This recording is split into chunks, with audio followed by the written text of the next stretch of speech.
Yes, it's officially live, y'all. Oh my gosh. Woo! We're gonna wait. We're gonna get these viewers up. And we're gonna start our show tonight, y'all. I'm a little excited, a little nervous.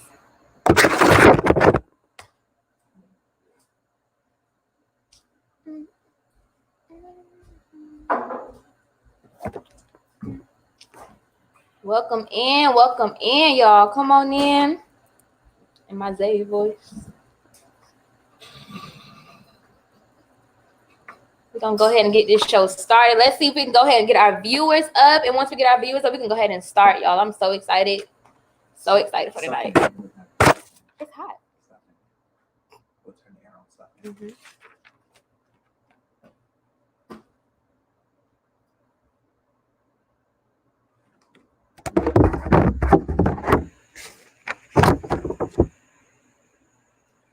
All right, y'all. Come on, let's go ahead and get these viewers up. We're gonna go ahead and start our show. We're gonna give it about one more minute, and then we're gonna go ahead and start our show tonight. We have some wonderful guests tonight, and I'm so excited to bring them out. So let's go ahead and get our viewers up.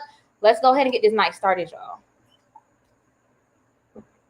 About one more minute, we can go ahead and start.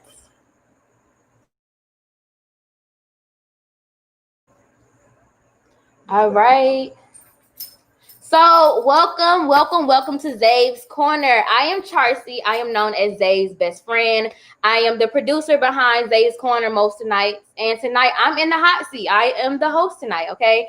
And we're going to have the beauty shop. So we're going to have girl talk. We're going to talk about women in society. We're going to talk about relationships and sisterhood, okay? But of course, in Zave fashion, I am not doing this by myself. I have 5 beautiful women who have agreed to join me tonight to talk about hot topics, you know? So let's go ahead and bring them out. Ready? So our first guest is my girl, my doll. Let's bring her out. Kiera. Hey, girl. Yes, intro. Hey, girl. Hey, girl, how you doing? I'm good. Tell us about yourself. Huh? Oh, okay. You said tell me about yourself. I'm Kiera. Hello, everybody. Facebook world, YouTube world. I am from Atlanta, Georgia. College Park, Onet to be exact. I am a recent graduate of Georgia State University, majored in criminal justice, and I am glad to be here. So thanks for having me, girl. Well, welcome, and thank you so much for joining me, doll. Okay, our next guest is another friend of ours. So this is just like a normal girls talk for us. Let's go ahead and bring her out. Hey, girl. How you doing? Go ahead and tell us about yourself. I'm Stephanie. I'm 25. I'm from Atlanta. Yeah. Here for the good girl talk. And we welcome you, okay? We also have a new guest to the show. She is a sister of a previous guest of ours. But we're so excited to have her tonight. Everybody welcome Erica Mack to the show tonight. Hey, Erica. Hey, guys. How you doing? I'm good. Thank you for having me. Thank you for coming. Introduce yourself to the Facebook world. My name is Erica Mack. I'm originally from Maryland, but I live in Philadelphia. I'm a music teacher and a graduate from Temple University. Hey, now we love educators. Now, welcome to the show. Up next, we also have another very dear friend of mine. I am so excited. Y'all got all my friends here tonight, y'all. It's gonna get real. Can we bring her out? Let's go ahead and bring her out. Hey, Kate Bates. You got more friends than I can remember. Girl, I know, right? Look, I'm popular. Okay. Go ahead and introduce yourself for the Facebook, YouTube world out here. Hey, everybody. My name is Caitlin. I am from Pittsburgh. I guess I can say by way of Atlanta now. I've been there for about like a year and a half. Yes, I'm a Howard graduate, Howard alum. Shout out HU. And I currently work for a tech company in Atlanta. Well, thank you so much for joining us all the way from Pittsburgh, okay? And our last guest, she was on the first and the original Zave's Corner, and you all loved her so much that we decided to ask her back, and she told me yes. So she's known as Zave's sister, but hopefully tonight, you know, she'll adopt me into her family. So let's go ahead and bring her back, Miss Mo. You are adopted now. You are adopted, honey. Well, go ahead and reintroduce yourself for the YouTube, Facebook family. Hey guys, I'm Monique. from the DMV, Maryland. I am a mental health counselor, and I'm a graduate from Morgan State University. Long time ago. Well, thank you all so much for joining me tonight. Y'all, I'm kind of nervous. I'm very excited, kind of nervous tonight. But we're going to have a great time. We're going to have some real transparent girl talk tonight, okay? I do want to go ahead and give out the rules for Zave's Corner. Here at Zave's Corner, we really pride ourselves on being transparent, being as open, having fun. But we also want to make sure this is a judgment-free zone. So, you know, we are all different women from different backgrounds and different beliefs, but we also want to make sure that we respect those beliefs and opinions, okay? I also ask that you are speaking from you speak from your experience and not for the whole group of women. And yeah, as you are engaging with us, the audience will also engage with us through questions and comments that will pop up on the screen as we, you know, have our dialogue. Sounds good? Sounds Right. good. So let's go ahead and get started, y'all. Whew. Well, let's get ready for this topic, y'all. Okay. I've been ready for this all week. So let's start light. So we want to talk about women. Do they value us? And when I say this as a woman, I'm going to speak from the Black woman perspective because that's all I can speak from. Okay. But let's just start off. When I say being valued as a woman, what does that mean to you? What does it mean to be valued as a woman? And anybody can jump in with that one. I think. Oh, Go ahead. I think it's being respected, all around. Like, not just respected if you're a professional, not just respected if you are of higher income, but just bringing respect to the Black woman, regardless of her economic status. Yeah, I believe that too. Anybody else? Or her body status, as far as like physically what she looks like, you know, she a hourglass figure or not. So I feel like you said, respect all the way around, from the fact that we are mothers to a nation. You know, we give life to everybody. So just seeing it from that perspective and allowing people to respect us in that manner. Yeah. I agree. Oh, go ahead. Hey, go ahead. You go.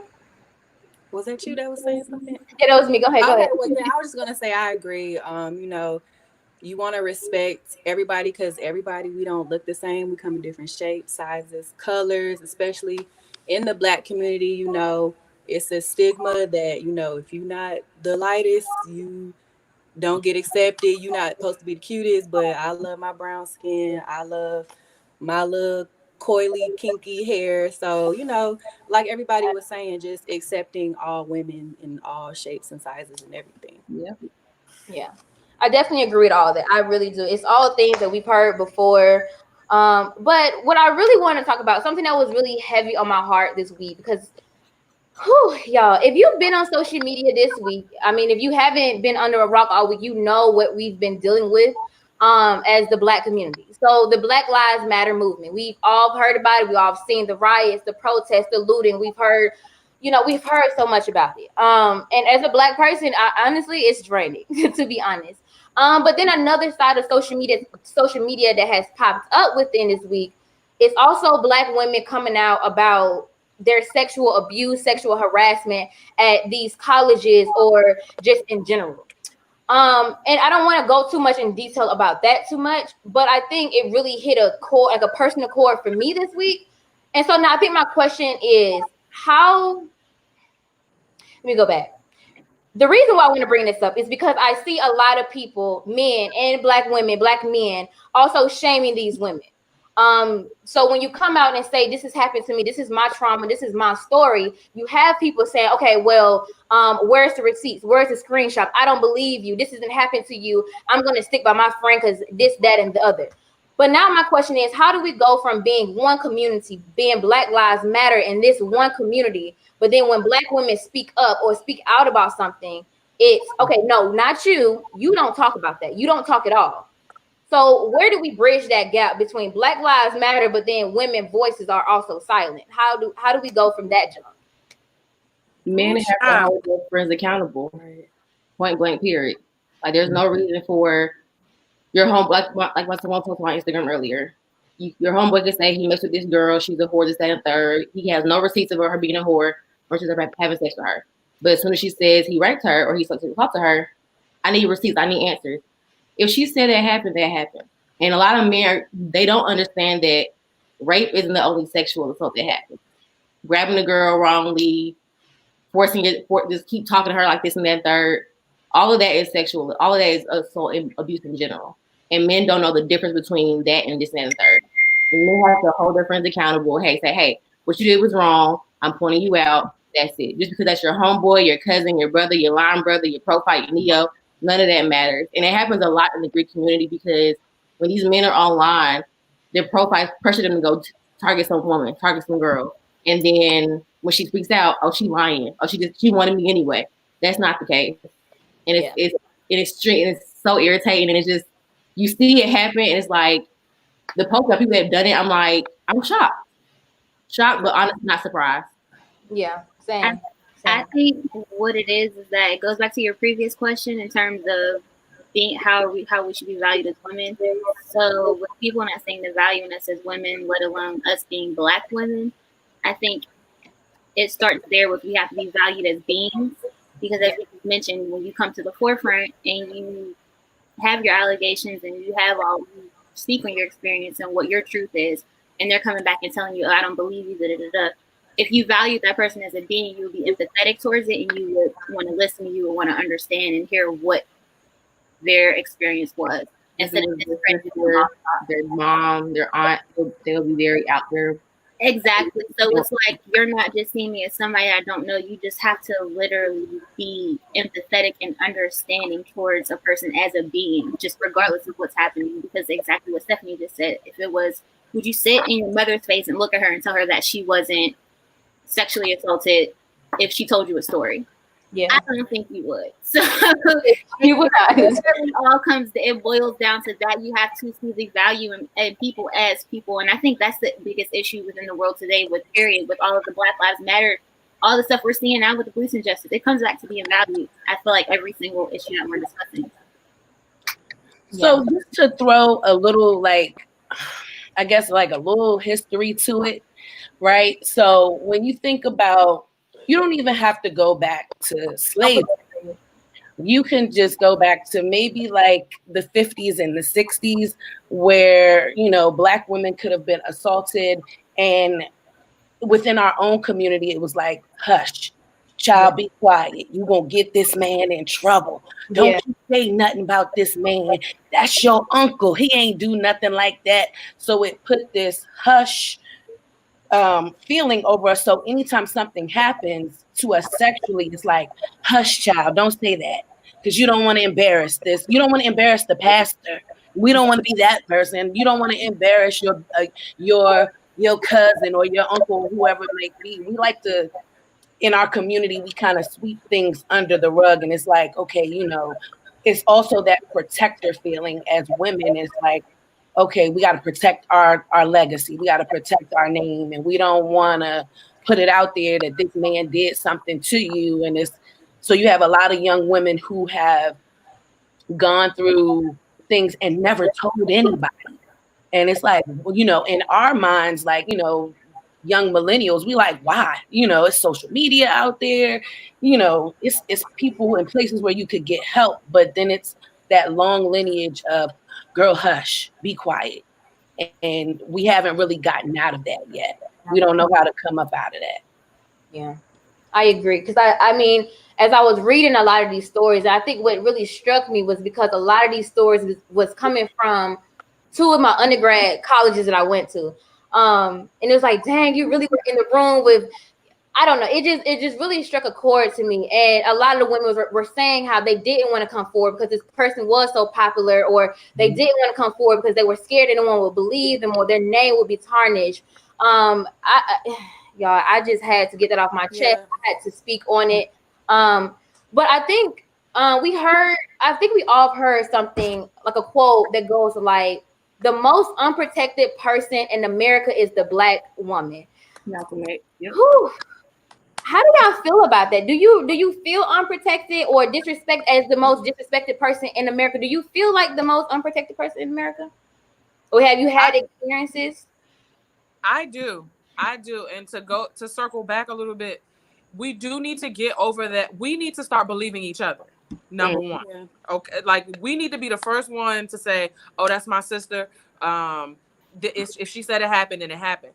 But in terms of the disrespect, we see it even in media. So I'll take it back to Gail, her comments towards Kobe, and then the onslaught of disrespect that came to this woman after she, I'm not going to justify what she said or how it was said, but the things that were being said about her, it was just like, open the gates, let's say everything. Let's just disrespect this woman, not even taking into account that she has contributed to the Black community. You know what I mean? Like, she is an auntie. Let's be real. So I feel that even in our schools, in our workplaces, we are just, they don't hear us. They don't hear. And even, I'll take Breonna Taylor. Yeah. It's not even picking up steam the way other Say her Black name, males Jay. are. Say that. Like, Just it's no way that we should be fighting harder for, we should all be equally fighting for each other. That's all I'm gonna say. Yeah. I feel the same way. That's a good point that you brought up, because I feel like I've been fighting so hard and voicing so much about women as well this week, because now it's all about Black Lives Matter, but then it's like, okay, do y'all not remember the Black women that lost their lives too? Can we speak about them? Can we say their name? Can we get money for them? Did y'all know, like, I didn't even know, so somebody brought it up on Twitter, that Breonna Taylor didn't even have millions of dollars in her fund like everybody else did. She only had like $100,000. I was like, wow, y'all, Black women cannot be kept, just get swept on the rug. I can't keep sitting here and we're just getting swept on the rug, y'all. And I'm glad you brought that point up, because I'm also curious to know, I work as an educator. So, I mean, that's a very female, woman dominated job in a way, career field. So how has it been, if anybody works in a very male dominated workplace, how is that? Have you had any challenges in that? And Caitlin, I know you work in a very male dominated. Yeah, I was going to say, for me, I'm a professional services project manager for a tech company, and within my position, I am the youngest on the team. And again, as we just said, I'm also a Black woman, so it makes it 1,000 times tougher, not even to be exaggerating. But so working with them, I know for some reason, well, not for some reason, but I know that, you notice microaggressions, and I feel like that's with anything, but it feels a little tougher because you feel like you have to prove your point. So you have to say that you graduated from college with this, and that, and I have the experience in this, and you feel like you have to sell yourself even while you're within the role. Like, I'm clearly qualified because I'm here, but the fact that I have to keep continuously expressing my qualifications to you just to get you to understand that in some of these instances, I probably know more than you. And it's not even to make it seem like I'm trying to act like I know everything. It's just that I may have more knowledge than you on certain topics, and you don't want to listen because the first thing you see is that I'm Black. The second thing that you notice is that I'm a woman. And then the third thing you may notice is how old I am. And then sometimes too, like earlier today, I had an experience where I was speaking to a white man in the doctor's office, and we were having casual conversation. We mentioned something about me coming back home to Atlanta, and then he asked me, was I in school? I said no. And for some reason, I caught myself later on, but I was like, wow, I just felt like I had to sell myself to this man. I ended up telling him where I went to school at, ended up telling him what my next plans were, what position I'm in, because for some reason, when people look at me, sometimes I automatically think that, oh, she's nothing. Like, I went through a moment after I graduated school where people were like, oh, are you in, like, what do you do? And I'm like, I'm a project manager for a company, blah, blah, blah. And they're like, oh, like, they're shocked. And they're like, oh, well, what do you, I'm like, you're treating me a certain way. At this point, I want to get BBA on a name necklace in my major and wear it, because, like, what do y'all think? Like, they just have these instant conclusions, and it's irritating. But working in corporate America as a Black woman, especially being younger, it's tough. It's not for the weak. Like, and I don't even want to make it sound like that, but that's what it is, and it's true. Yeah. You feel like you have to constantly advocate for yourself, and if you don't do it, you're doing yourself a disservice, and the people who come after you, you're doing them a disservice. I think it's the same thing with like criminal justice, because even while I was in school and learning about, which fields you want to go into, either law enforcement, policing and all that stuff. It's a very white male driven like field. So I always felt like I have to make sure that I'm always, doing the most, or just making sure I'm going the extra mile to prove that I can compete with Bill, I guess, to make sure that everybody knows that, just because I'm a woman, a Black woman, I can do the same thing that he can do. So, you definitely have to always prove that you can just compete with everyone when you may have more qualifications than the next dude. So I agree. I think it baffles me that when you look at statistics and you look at the numbers, African American women are at I think we're neck and neck right now with Caucasian men as far as our degrees and the schooling and education. But we're also at the bottom of the list when it comes to how much we're getting paid, for those positions. And I always like today we had a training on racial trauma. And it was specifically just for just the staff, not the clients that we work with, but it was specifically for staff. And I felt it weird that they would not have someone of color at least co-train on this topic. So there's a white woman who comes in the room and she's talking about racial trauma on the day that they're having the memorial for George Floyd. And then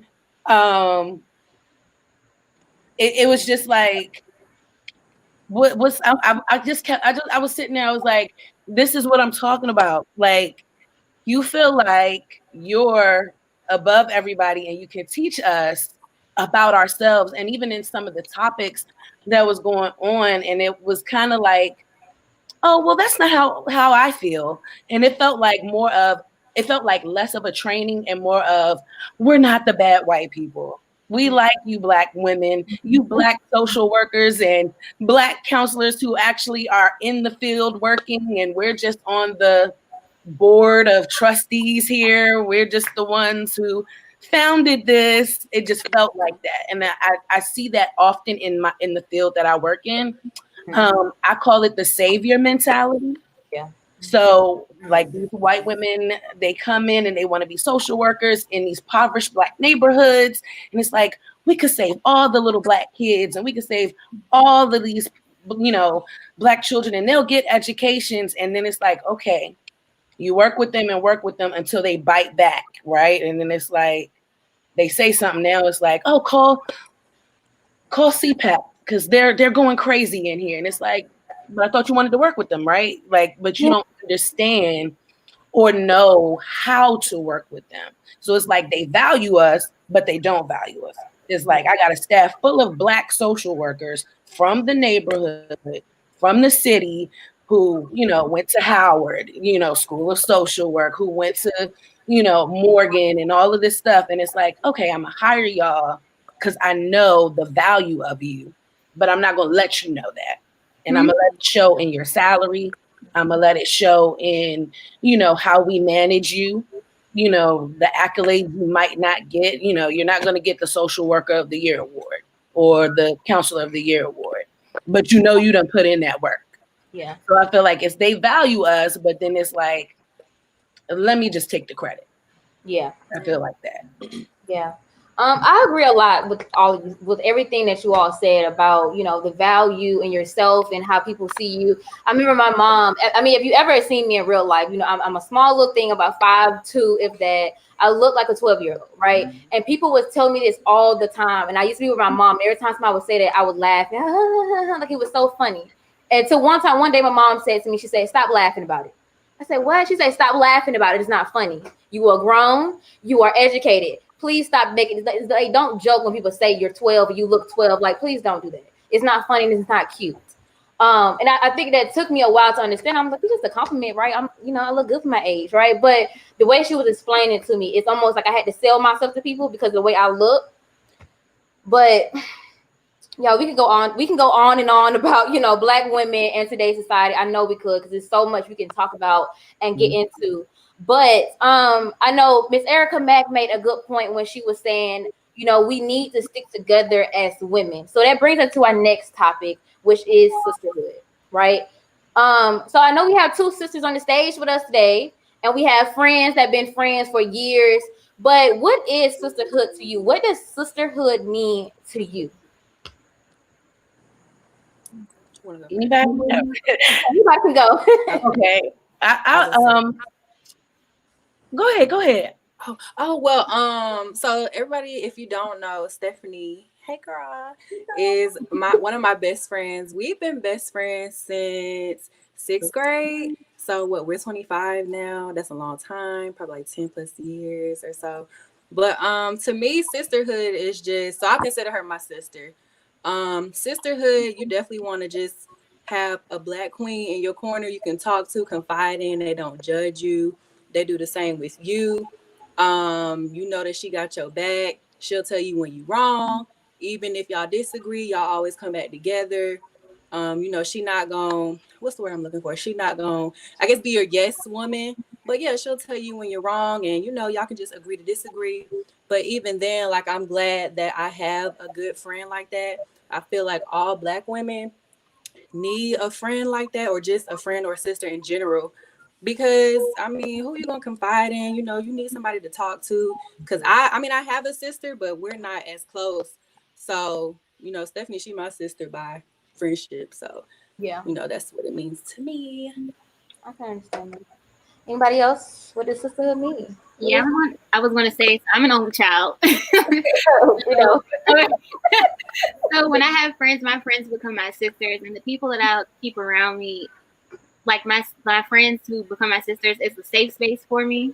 And like here just said, you want somebody you can confide in. You want somebody who have open, honest dialogue, loyalty, someone that can hold you accountable. You guys hold each other accountable. And the people I keep around me, they push me to be better, and vice versa.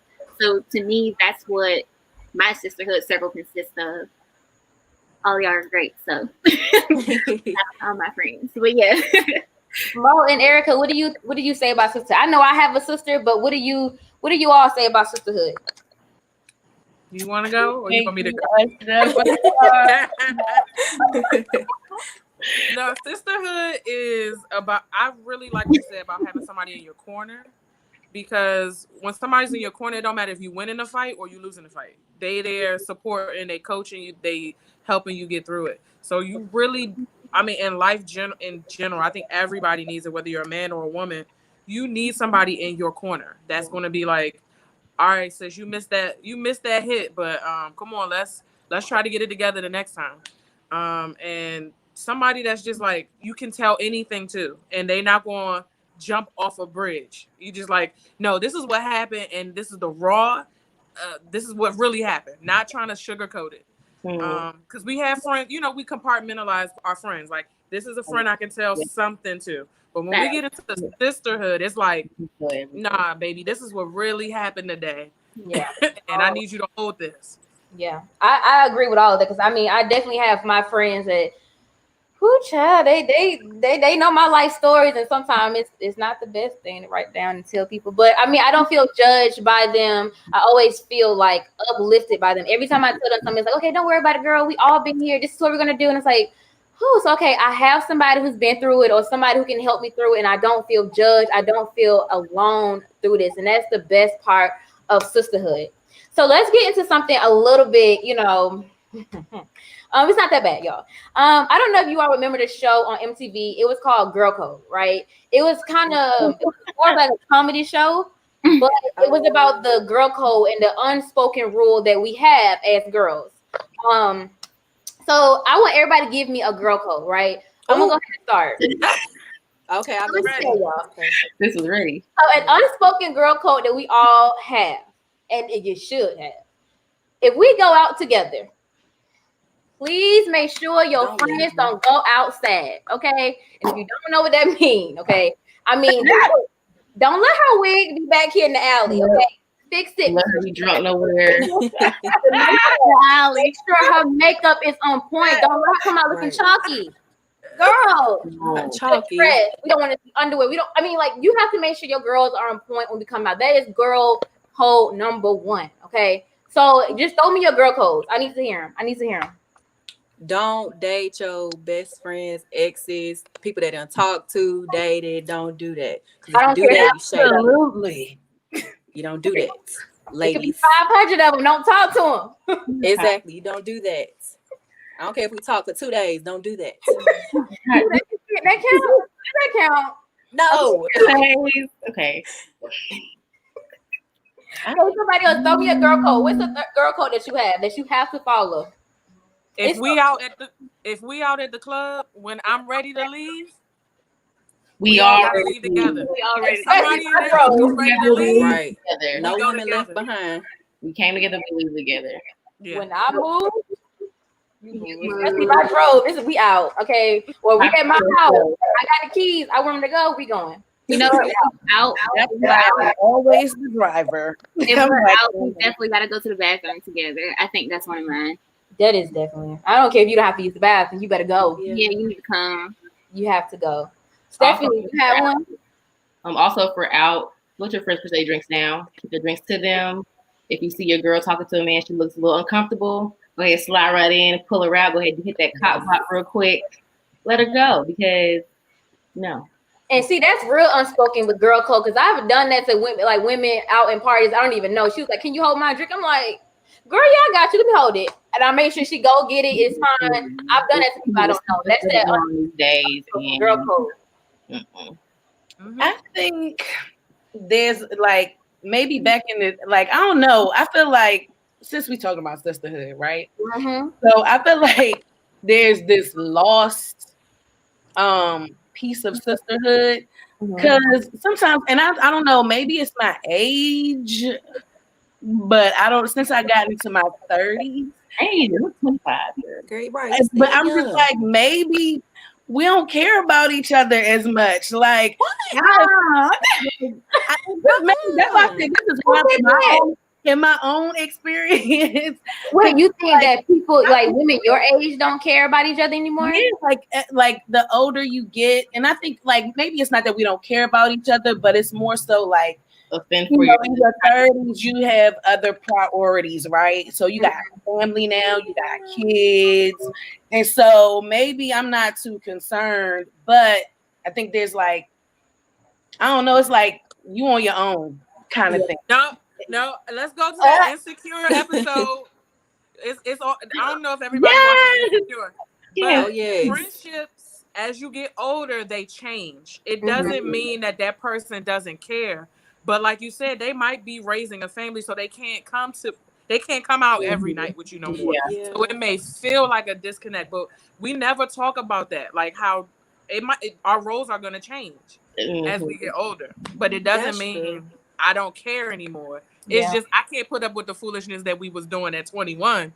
Yeah, like we gotta go home. We gotta get home in time. Right. But you know what? Can we stay on insecure for a second? Because this might be a part of girl code. Because you know, for me, it is a part of sisterhood and girl code. Because Issa and Molly starting to get on my nerves. Molly, just okay. So right, just Molly for a second, because I feel like with girl code, my girl code, how Molly used to get into. If I was getting into it with my friends, the way Molly drags Issa, you would never think they were friends. She be real disrespectful. Yeah, like for me, my girl code is even if I'm in an argument with my friends, I'm not about to drag you as if I don't know you. You just somebody on the street. That's a little crazy. Like throwing stuff in Issa's face when she does it for her, and I'm like, that's not. Yeah, I feel like that falls under my girl code. That was just my little bit, my little tip. So I got one more. Go ahead. Okay. And just going like back to that, even if you do fall out with somebody, another girl code, well, for me, is like you don't talk dirt on that other person's name. Like, don't go on Twitter and try to blast all their secrets and everything. No, you don't do that. That's another one.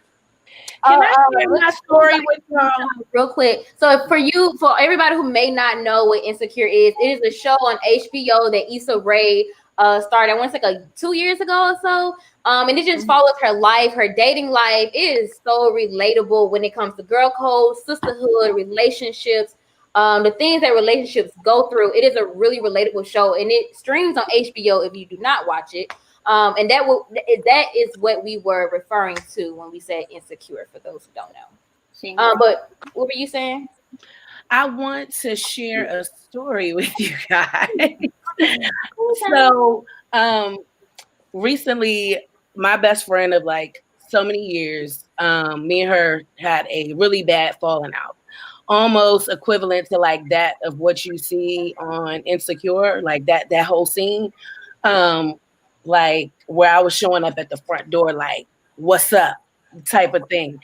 So, and this had been my best friend since the 7th grade, like it was unfortunate, but where Erica talks about like that whole growing apart phase, like you got to be careful because sometimes like we look at the longevity of a friendship and think that is what it is. And it's like, oh, we've been friends since we were 5. We've been friends. So it's like you want to stay loyal to that person.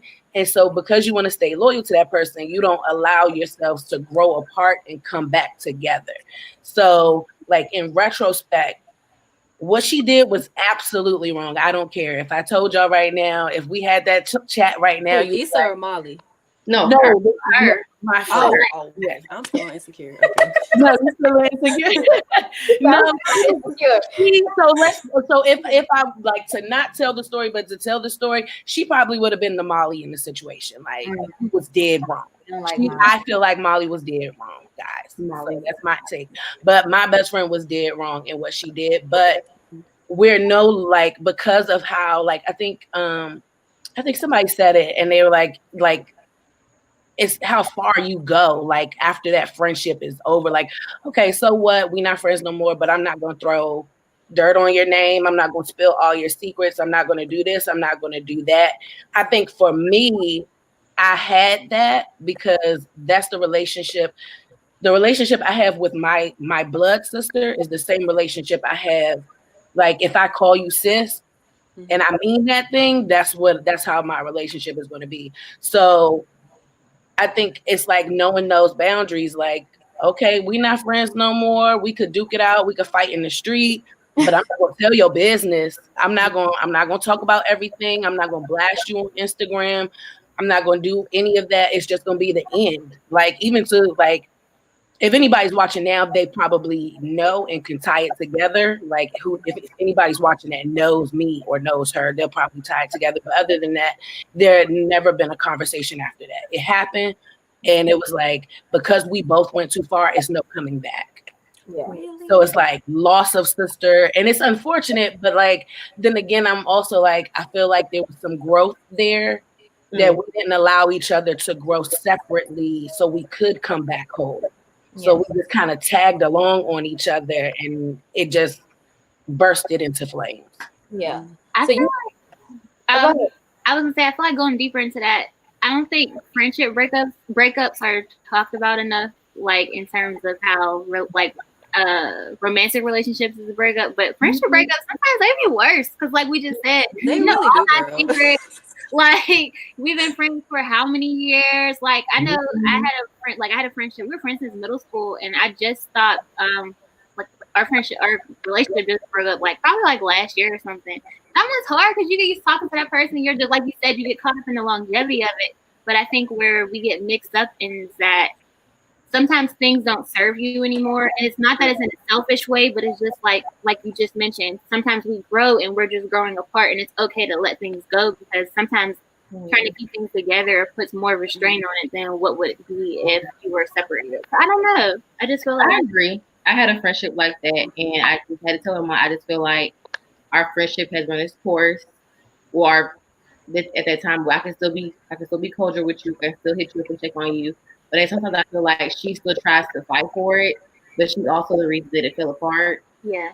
Like, and she's done that with other people as well. So it's just like, sometimes people have to like sit back and look at themselves in the mirror and be like, I'm the actual problem in the situation. I have to take accountability for that and work on myself to be a better person for someone else in my life that wants to be a good friend to me.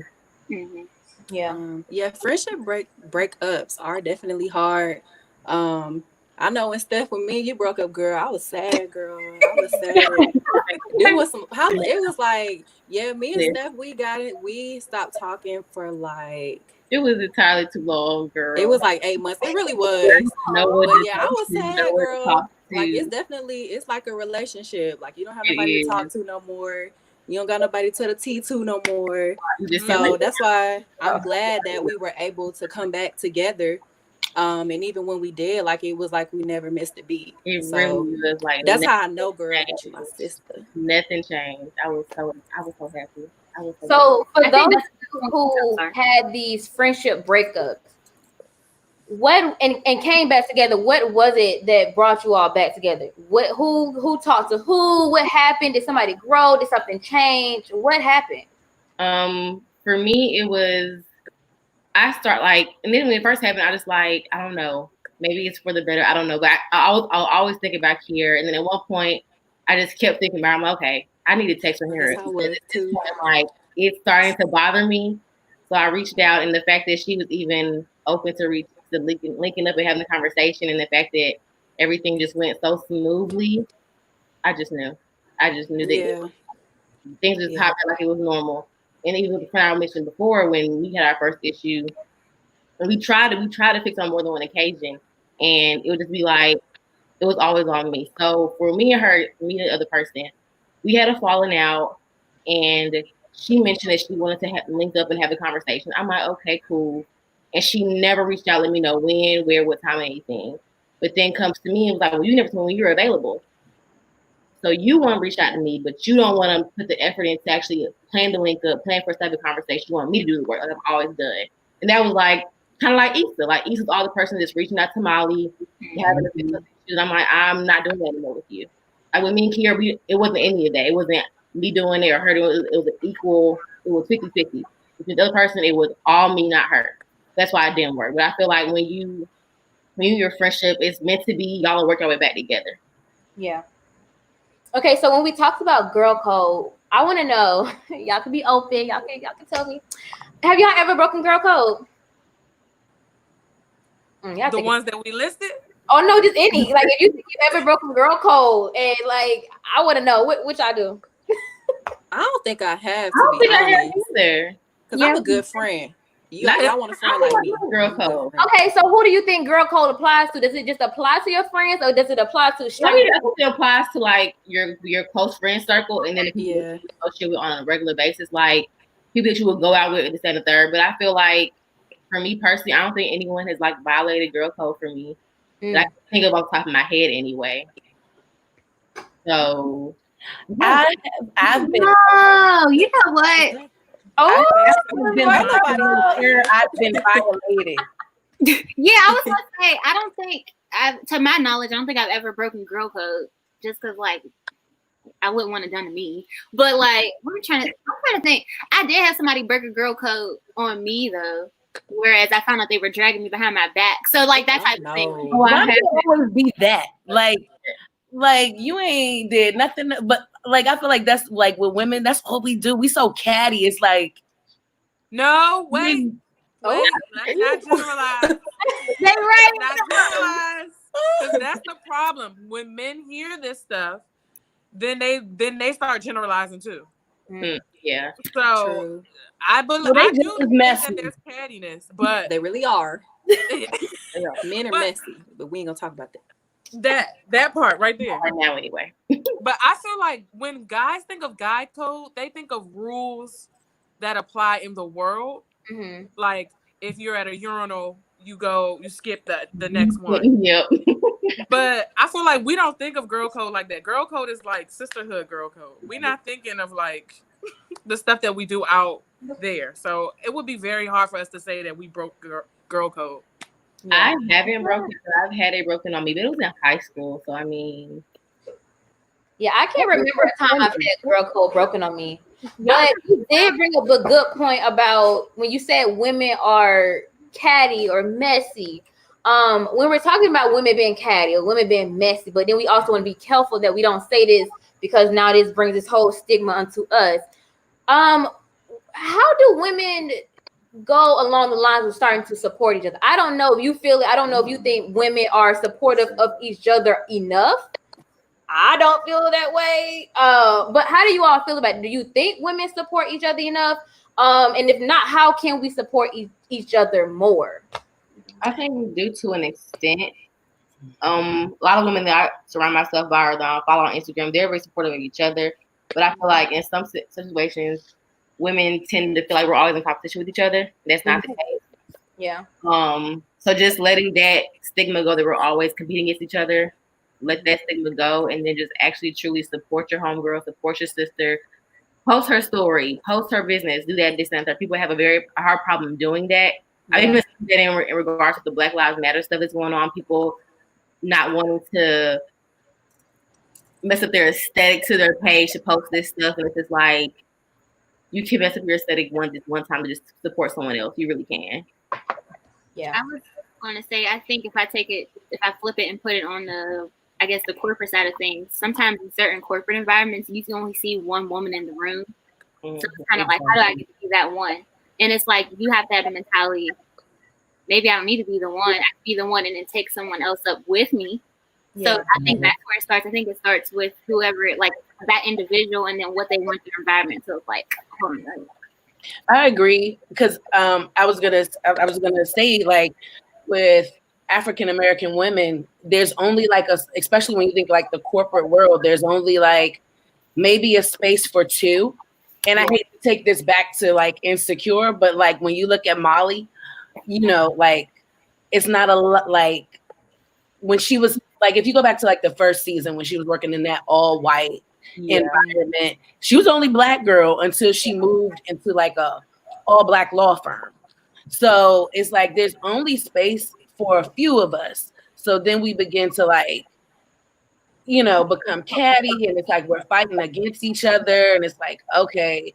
But then also it's like, I don't know, like now, like when I look at like certain circles that I'm in, it's like, okay, like right now there are 6 of us sitting here, but we're all, you know, everybody has a college education. Everybody is doing pretty well. It looks like y'all doing pretty well. You know what I mean? Like, so it's like, okay, yeah, girl, now I can support you, but you throw a few people from like maybe a lower economic class in here, then it becomes different. Now it's like, that's when it becomes a fight to the top. Like, okay, well, I'm better than you, or she thinks she better than me because she got her degree, or she thinks she better than me because, you know, she live on this side of town and I live on that side of town. So I think that's a lot of like, you know, that cattiness that comes into play. So I wish I have to be like that though. Yeah. So what are you? Okay. So if we don't want it to be like that against women, especially us in the Black community, I don't like seeing Black women fight against each other. I can't stand it with a passion. But do you think it's something within each other? Because I know you said sometimes it feel like we have to compete. So do you think it's something within, or do you think it's something we can possibly work on, even if it's not outside the workplace? Because I have seen cattiness outside workplaces where you don't even have to compete. So now what do we do? How do we fix the situation? Black women need to go to therapy. This is not like a blanket thing. It's okay to see a therapist. This is an internal struggle when you cannot lift up your sister. Yeah. It's I don't care if she's from Southeast, if she's from West Philly, if she's from North Philly, if she has no education at all, but I see her doing something, I should be able to lift her up. If I have to talk down to her, that's a problem I need to talk to with my therapist. And that's an internal struggle. So the problem then is deeper, that Black women don't want to go to therapy. And it's okay to use your friend as a therapist sometimes. You know, you're offloading. But it is not okay to wear that weight and not be able to come to grips with not lifting somebody up. That's a problem that you need to go seek therapy for. And I will say on that therapy point, get a licensed therapist. I know a lot of times in the Black community, we know for a fact therapy is stigmatized, where it's, you on a therapy? What's wrong with you? You crazy. No, I'm not crazy because I want to speak my thoughts to someone and my experience to someone with no bias. But do not. A lot of times in the Black community too, we think that we can go to the pastor and get therapy. That's not. We need to go to like therapist. The pastor is not your therapist, and it's not even a discredit church. I'm an avid believer. I go to church, but like that's not what that is for. You need to go to therapy. Absolutely. I think like because we're in the church, like like a lot of African American women go to church and we admire our pastors or whatever the case may be, but it's like that person has not been trained to address your traumas. That person has been trained to give you spiritual guidance, pray with you. Maybe you want to go to your pastor and pray with him about choosing a therapist, but don't make him your therapist. Like, hey, pastor, I'm getting ready to go seek therapy. Or even encourage your ministers and your pastors to actually get those licensures and those degrees in that field so they can actually do both, right? So they have like, religious counseling degrees. They have religious, counseling services and stuff like that. But again, in the Black community, we, most pastors just kind of like came up. They ain't really went to school for it. So the answer ain't always pray about it. The answer is not always pray about it. You can't pray taken away from you. It's not always gonna work. Yeah, it's one answer, but it's not. There's multiple answers. Yeah. I agree with all you all, especially the part about, if it's something deep within that you think you cannot support your sister or just somebody in general that you feel like you have to always compete with them. I do believe that may be something internal. And it is a stigma behind Black people going to get therapy. I personally just started therapist, and I was telling Caitlin last week, like, hey, look, I got my therapist. I'm about to start telling you everything she tell me. I was so excited to start it, and I feel a little, at ease now. But it's such a great thing to start putting that pressure on your friends every time you have a problem to vent to. And even if we put that on to our significant others, which we're gonna get to, because it's time for Relationship Academy. It's time for my favorite part, y'all. Okay, let me tell y'all something. Zave was in a barbershop yesterday with the fellas, and they had a lot to say. Okay. And so I have a lot to say. Okay. Oh. So when we're I'm sorry, y'all. That's the inside. That's true transparency right there. Look at that, Lord. Okay. So we're gonna talk about Relationship Academy. So, women, ladies, what are you looking for in your significant other? What qualities? Wait, let me give a disclaimer before we get into this. I personally, as the host, I don't care if you want to look for, if you want a light skin, thick red bone, or if you want a dark skinned man with green eyes. I am not judging you. I don't really care what you like. Okay, that's a disclaimer for everybody. But I do want to hear, what do you look for in a person? What do you look for in a guy, a man, woman, whatever you want to date? Somebody that can take charge. Somebody that can take charge. Because this is what happened to me today. I was riding my bike, and this guy comes up and he's like, "Where you going?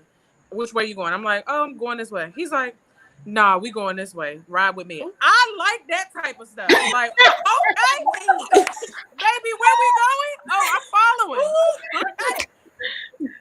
I'm just riding like me. I'm following. I know that's right, sis. What else can say? We like leaders. What else? I was gonna say, I agree with the take charge, like, cause I know I have a mouth on me. Ooh, sometimes, I just need to be told to, hush. But aside from that, like, I look for honesty. That's just one thing. Like, I don't have a type. I really don't have a type. If you're my friend, from the guys I've dated, I don't have a type. Yeah. But as long as you're honest with me and I feel like, you got a pure heart, then we can rock, because it's so well, this is not a men bashing thing, so. But yeah, just honestly,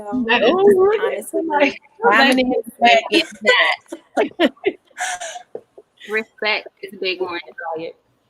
So for me, respect. So we like leadership, respect, honesty. Y'all know y'all got more than that because I hear you. I know y'all. Humor definitely. Yeah. Someone that can keep my attention. Mm-hmm. I'm trying to think. I like somebody that is able to communicate. Yeah, someone able to communicate, being honest and open.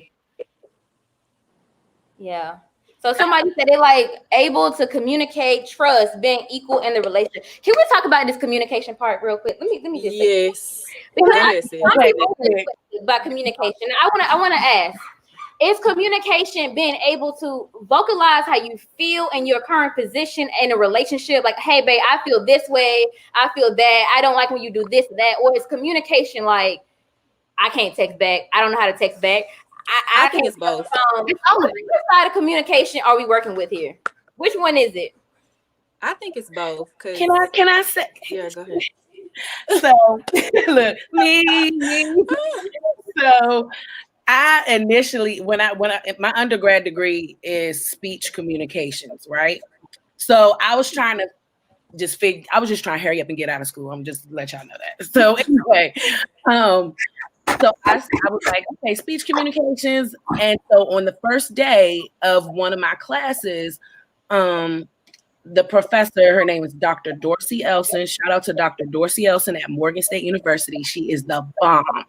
But she broke down communications to us. She was like, we were like, okay, so what does it mean? Just like how we're tossing the question around now. She was like, being able for one idea from you to another person and they actually understand what you're saying. Point blank. It don't matter how you do it, whether it's via text, whether it's via the internet or a phone conversation, whether it's just the look that you give, being able to transfer that idea in your mind to another person's understanding in the story. So I was like, wow, it's really the understanding portion, right? I gotta get you to understand, or at least say it or verbalize it in a way, or maybe you don't understand, how I'm saying this. Maybe I need to write it down in a letter. Okay, maybe you didn't get the letter. So maybe let me get my facial expressions. You ain't get that neither. Okay. All right, let me do some body gestures.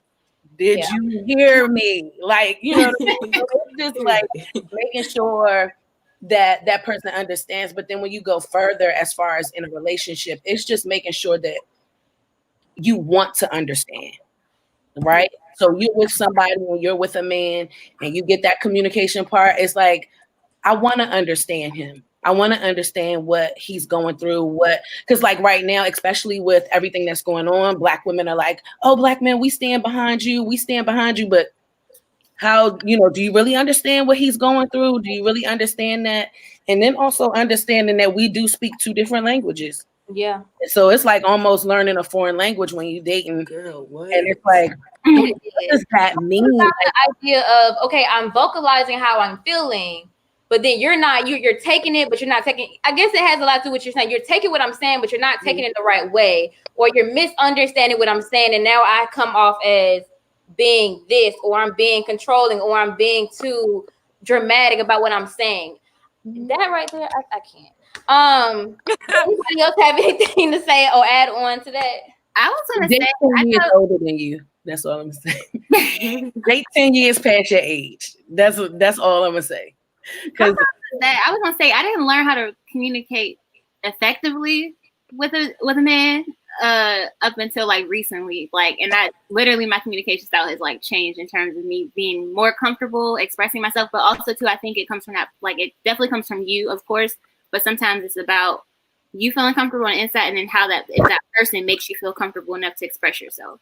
So like to have your communication, your open dialogue. So like I recently just learned how to like communicate what I'm feeling or how I want to say it, and understanding that the other person actually wants to hear what I have to say and understand and figure out ways to make it better. boom, you just said it. That other person wants to understand what you have to say, which makes you more comfortable in being vulnerable and open in that space. Because when you feel like this is a safe space, you'll talk more and you'll become more open with babe, I didn't like the way you cooked that steak yesterday. It wasn't really as good as I said it was, or whatever the conversation may be. Like you get comfortable and it's like, oh, all right, I'm glad, you said something because I don't really like steak no way. It opens up doors for other things. So being able to be vulnerable. And you know what, y'all?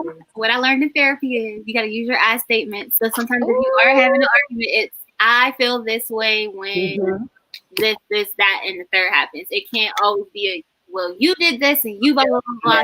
Hate me blah blah blah blah. It's kind of like I feel like I need to do this. What's best? It's teaching me some stuff, girl. And always use the phrase "What I hear you saying is." Yes, exactly. Repeating it back to them, like what I hear you saying is, and repeat it back. And if it ain't, and if he be like, "No, that's not what I'm trying to say," you say, "Okay, can you better explain that?" Just little things because. What we forget is that men have that pride and that ego portion too. That as Black women, we don't really care. Like we so you about to get all of this attitude, but we don't know how to be like, okay, babe, that I feel you. I understand. We don't know how to suck it up sometimes. I'm still trying to learn how to do that. Take that one on the chin and walk away.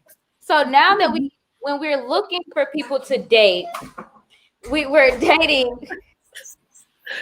Sorry, my producer's about to get fired, y'all. So when we're dating and we have this list of qualities that we look for in the opposite sex, right? What do we say about men or women, because I've seen them both, who have these expectations for women, right? So I've been in rooms with men who say, okay, I want my girl she has to dress appropriately. She has to have natural hair. She has to be light skinned. She got to use chopsticks. She has to speak 2 different languages. She has to go to school and have 5 degrees, 2 cars, live on her own. All these weird expectations that are just out the door, right? But they don't have it for themselves. Or women who say the same, like I want a man with a Bentley and $5,000 in his savings account plus more. What do we say to people who have these expectations for others, but they don't have them for themselves? What do we do then? What do we say? Be what you want, and it'll gravitate to you. Thank you. Be whatever.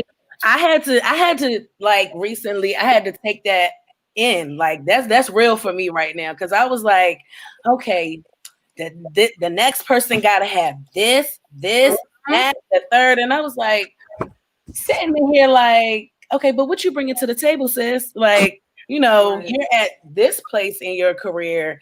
Take it to the next level where you can find the next level. Other than that, you're gonna keep getting the bottom of the barrel because you're not elevating.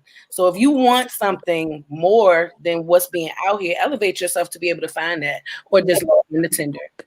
Yeah, I don't feel like it's a bad thing to have standards either. I mean, you should have realistic standards, but I think you need to have standards because with each relationship that I've been in, like you learn something from that, and then okay, well, the next time I date somebody, I know that if they do this, that's a red flag, and I know that I ain't gonna be with nobody that do X, Y, Z. So I feel like you need standards, but as long as they're realistic, it's not off the wall. He needs to be this tall and have this percent of his account and this, that, and third. Some of that stuff is just because you don't block your blessing that way. You really can. Yeah, I think it's more so if you're looking for I know, quote unquote, on my list is somebody who's intelligent, they're respectful, they're God fearing. Stuff that is not externally present, where it's okay, like Stephanie just said, you got to be 6'5" and blah blah blah. Well, that would be nice. It's no, let me see how you are on the inside as a person, because then, like you just said, be what you want to attract. And when you look at those things, sometimes you attract what you end up wanting in a physical aspect anyway. Not all times, but sometimes. So it's just I think that's where I'm at with that one in terms of attracting.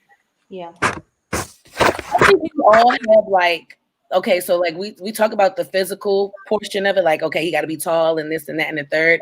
And I think subconsciously because my sister, was that you, Erica, that just told me that I have a type.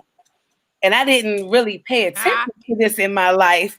But then I started to place these gentlemen side by side. And I was like, they're all dark skinned, thick beards, pearly white teeth, built a certain way, kind of look a certain way. So I was like, oh, I do have a type. And I think, we have it subconsciously.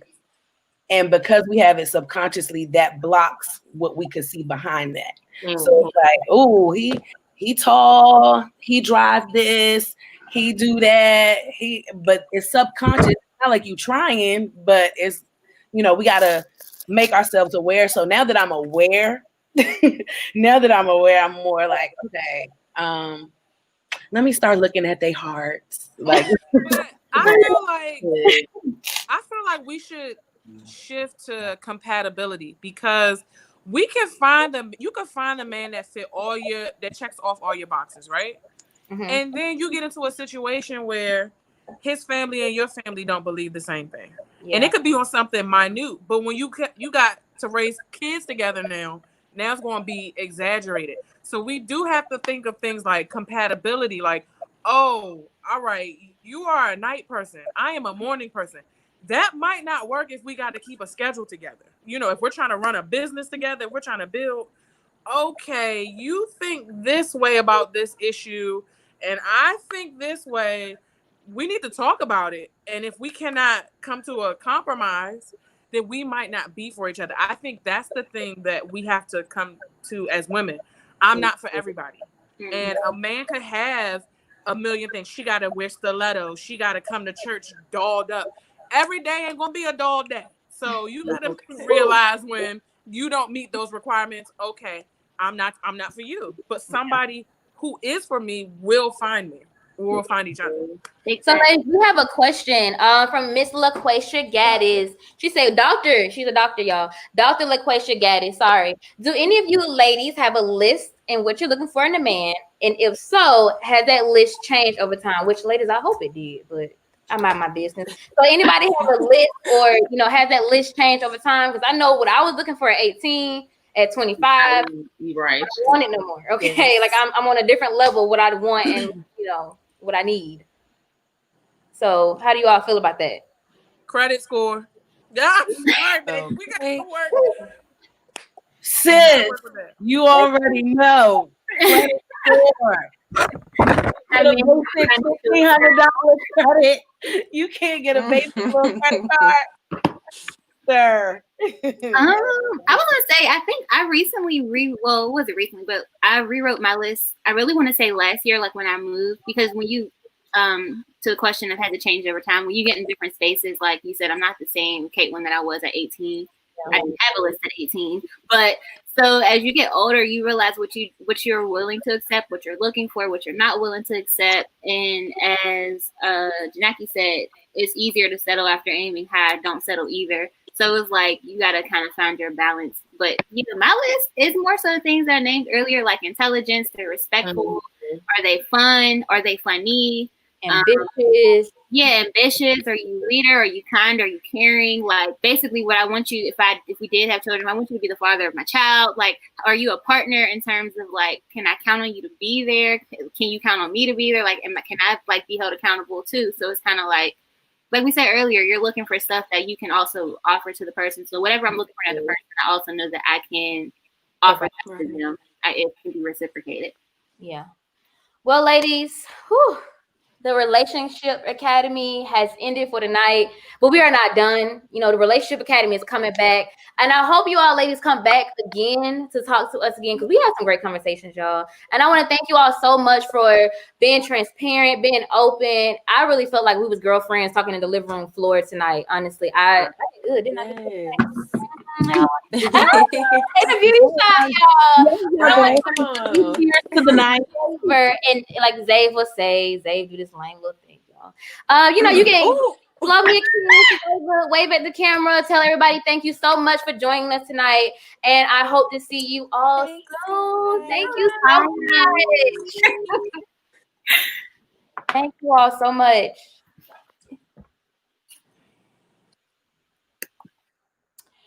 Woo. Well, guys, thank you so much for joining me tonight in Zave's Corner. We've had so much fun. We had some great talks tonight.